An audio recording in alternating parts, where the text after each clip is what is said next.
Two Canadian guys trying weird beers.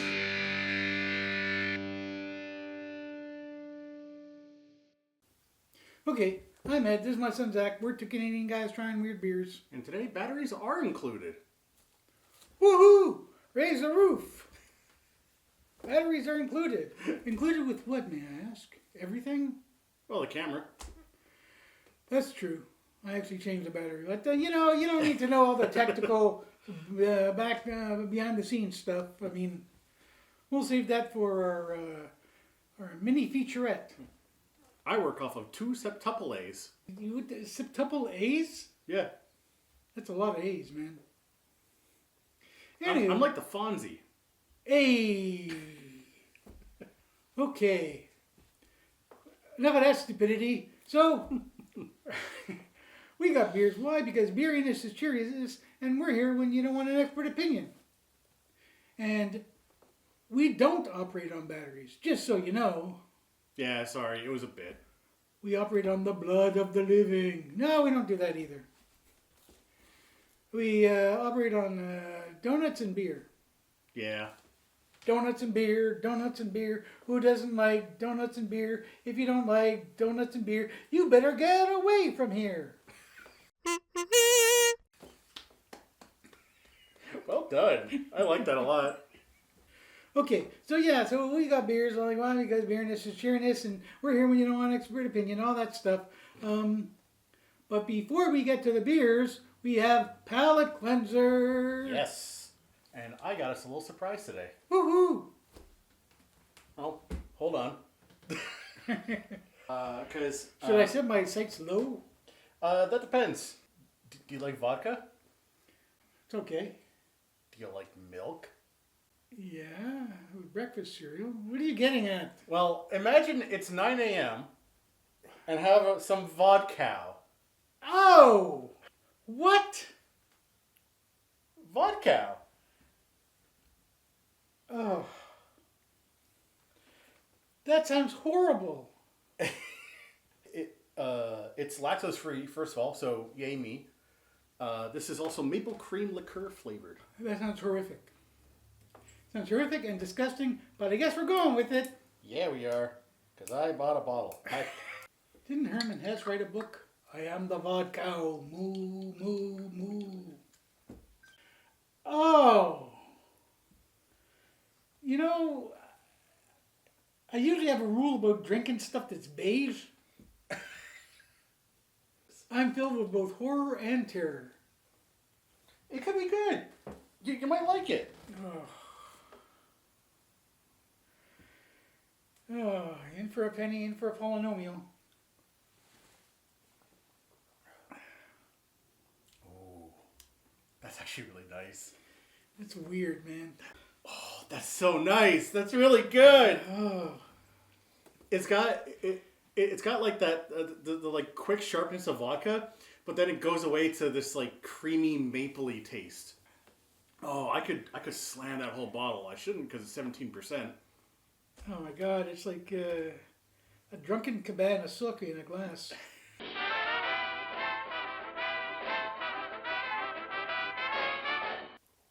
Anywho, okay, now we got the Vodkow. Le moo. Moo, moo, moo. Okay, now we got that out of the way. We got the beer, so first beer, I guess I will go with this one. What do we have today? Trouble in the Fields from Dominion City. Trouble in the Fields. The Vodkows rest uneasy. Okay, this is a lager with heritage corn. I don't know what heritage corn is. It means it's corn that's passed down. Oh, is that what it means? I don't know. My grandpappy had this corn and I'm passing it down to you, son. I had this corn, and my father had this corn, and my father before him had this corn. And now, son, I pass it to you. Take up your father's corn. Okay, so 4.5% alcohol by volume, and it contains barley, and that's all it says. Wow. Well, okay, it's supposed to have corn in it. Whenever they just have one ingredient, I'm kind of suspicious. Barley and corn. Barley and corn, barley and corn makes you regular. Coming up next, we have from Perth Brewery. Ooh, Perth. Way out in Australia.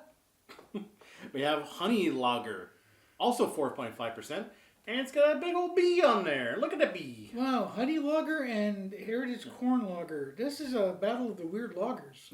Wet your thistle. Taste the thistle and flowers in this bright and lovely honey lager. Local bees buzz through this beer with the subtle flavors of countless field trips to the backwoods. What can we say? It's the bee's knees. You get it? Keep refrigerated. Water, malted hops, malted barley, hops, yeast, honey. Okay. So we're going to get a honey flavor out of this one. Honey and corn. That's a tough decision. Which one to go with first? Oh man, I feel like we should do the honey first. Want to do the honey first? Yeah, I feel like we should do the honey first. Now it's got a hint of local honey.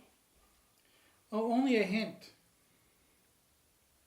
Hmm. Hey, no smelling before the fact. Kinda. Well, that's nice and clear. Yeah, it looks crisp. As a lager should. Yeah, it looks nice and crisp. Honey crisp.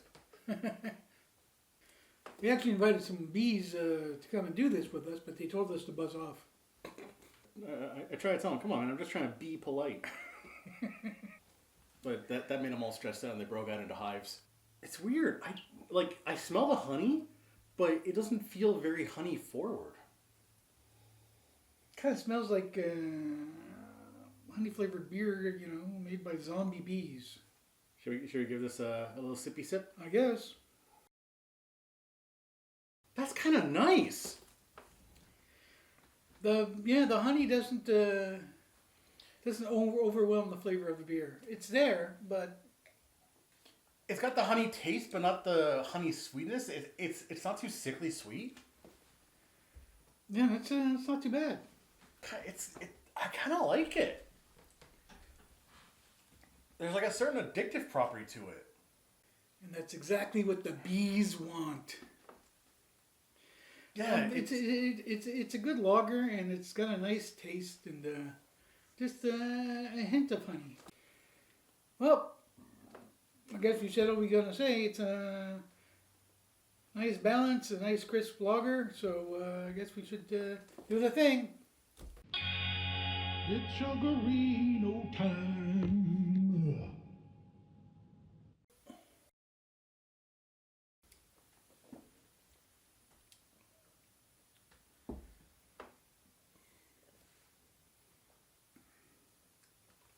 That tastes like 7-Up. No, I thought there were some floral notes coming in. It's floral, but like chugging it tasted like 7-Up to me. It chugs okay. It chugs fine. Yeah. Actually nothing wrong with that. Nope. That is a tasty beverage. Good on you, Perth Brewery. And Yeah. your killer bees. Because it's from Perth, Ontario, not Perth, Australia. Sorry to anyone that was confused. Oh, well, now I'm disappointed. I was hoping to get the Australian beer. But, Australia being the place that it is, they'd have killer bees. So this would be beer from killer bees. I would want to try a killer bee beer. I want to taste the fruits of a labor of a beekeeper that's constantly putting his life in danger. Putting his life on the line so we can have a hint of local honey. Okay. So, that was pretty good. We got that out of the way. So, palate cleanser. God, when was the last time I was excited for a palate cleanser, y'all? It's like eggnog made by a drunken Canadian elf. That's just all eggnog. In case you didn't know. Man, you're right. Yeah. Sorry to dissuade you from your grandma's recipe, but where do you think grandma got it from? From drunken Canadian elves. They were the originators of eggnog, just so you know. Yep. Oh, divine. Absolutely exquisite. I love that. But I just don't like creamy, milky booze. And I don't like, what's the one, Black Russian, White Russian? So one of those is made with milk. White Russian. Really? Yeah, Black Russian is probably... Made with the souls of the damned. Yeah. These are your bartending tips for today. Make sure you have a jar of the soul of the damned if you're going to make Black Russians. Okay. Oh, I'm sweating. It's getting into my eyes. Yeah. Sweat gets in your eyes. Don't ask me how I knew her brazier was blue. Kind of a similar color, but this one feels I think it's might be a little lighter. a little bit lighter. I feel like, yeah, because the honey definitely added a bit of... Ooh, there's that corn. That corn is right there. Where the honey took a back note, the corn takes a front note. That's what they call the tonic in music theory, ladies and gentlemen. More education for you kids. Don't bother going to school. We'll learn you right here. All about the music theory and entomology, about the killer bees and stuff. Yeah. Tonic is the first note in a musical scale. And Tonic is also like a certain hedgehog cousin who has a drinking problem. Tonic the Hedgehog. Wow! Okay, well, enough of our yakking. Let's get down to drinking this smelly beer. Let's taste this corny beverage. Yeah. That's a lager with corn. No, it's not. It's not very. No. You don't like it? No, I find it very bitter. Bitter? Yeah. Hang on. Hold the phone. Yeah. I get a little bit of that on like the back note, like a bitter, smoky kind of thing. Unless the trouble in the fields translated into the beer. Maybe it was angry corn. Angry corn. They're popping mad. They're mad as hell, and they're not gonna take it anymore. Yeah, I'm not. I prefer the honey one more than this one. Really? Yeah. I didn't expect that. Yeah, I'm not a big fan of the taste of this one. I don't know why. It just tastes like what's it's 4.5% alcohol by volume, but it tastes strong. It tastes bitter. It tastes like an IPA. The corn? No. It does not taste like an IPA. You are so out of the... Well, it tastes like something I'd rather not drink, which is sad for me because I like lagers normally. Okay, so I guess we should do the thing. It's Sugarino time.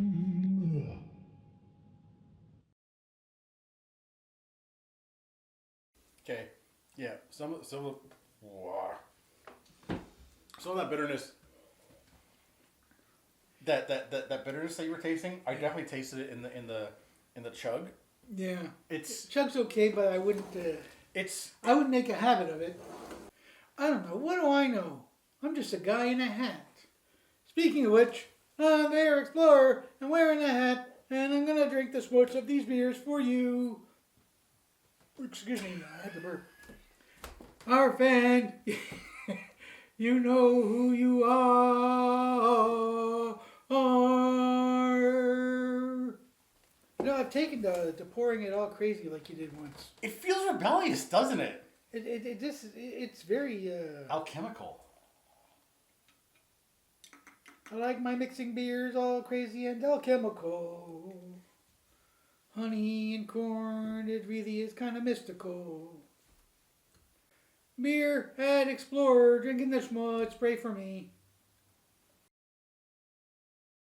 That seemed perfectly fine. No. No.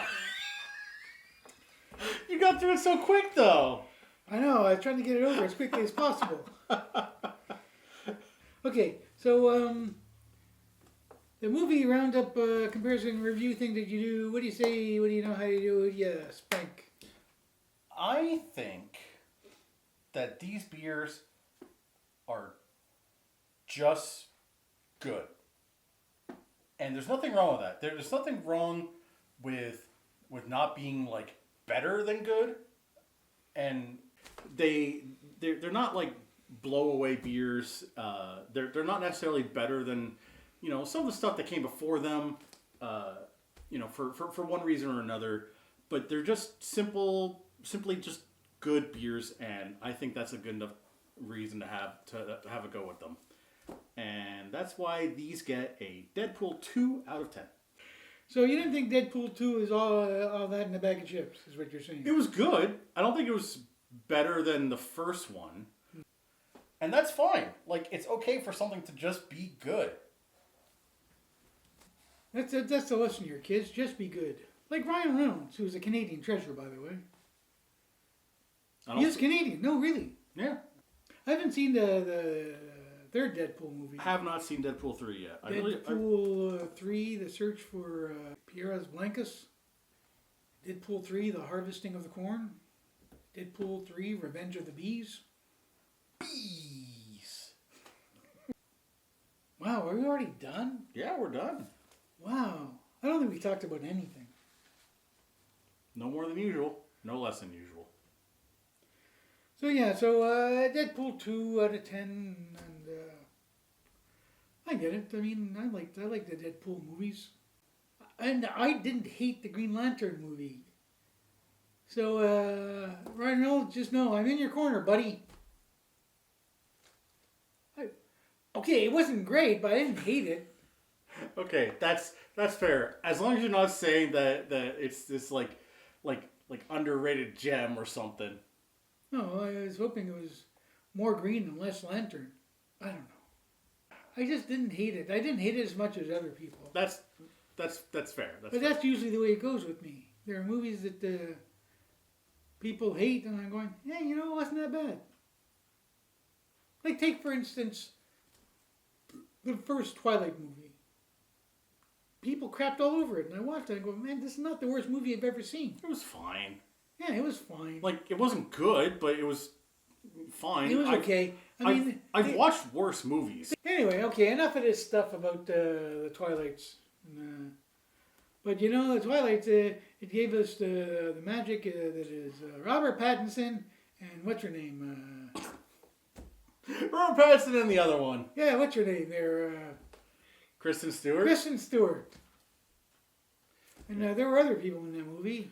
Anna Kendrick was in that movie. Anna Kendrick was in that movie. She's the girl from Pitch Perfect and other stuff. Also, Tiny Blonde Child. Dakota Fanning. Really? Yeah. Oh, did she scream like a banshee the entire movie? No. She... Oh, wait, no. She was like a little evil person. Yes. Michael Sheen was in it? Michael Sheen. He's one of my favorite actors. Michael Sheen... He makes everything good. Michael Sheen brought so much life to that movie. All these actors were in like one of the movies. They weren't in all of the movies. They were in there somewhere in the saga. Yeah. Anywho, okay, enough of this stuff about the Twilight movies, which are not the worst movies I've ever seen. No, you want one of the worst movies I've ever seen, and I think I've mentioned this before, is Sharks of the Corn. Sharks of the Corn, yeah. Oh my God. That's what happened with this stuff. That's the trouble in the field. It tastes like sharks. Sharks in the field. Disturbing the corn. That's that bitterness. It's the sharks. The sharks scared the corn, and so this beer was harvested from scared corn. And scared corn is always going to taste funny. Shark frightened Not corn. clown funny, but I don't know. I don't talk to a cannibal. If you put a... Ask them how funny clowns taste. That joke never gets old. But enough about Twilight. Enough about Twilight. So we're done. And that's it. So, I'm Ed. This is my son Zach. We're taking you guys trying with beers.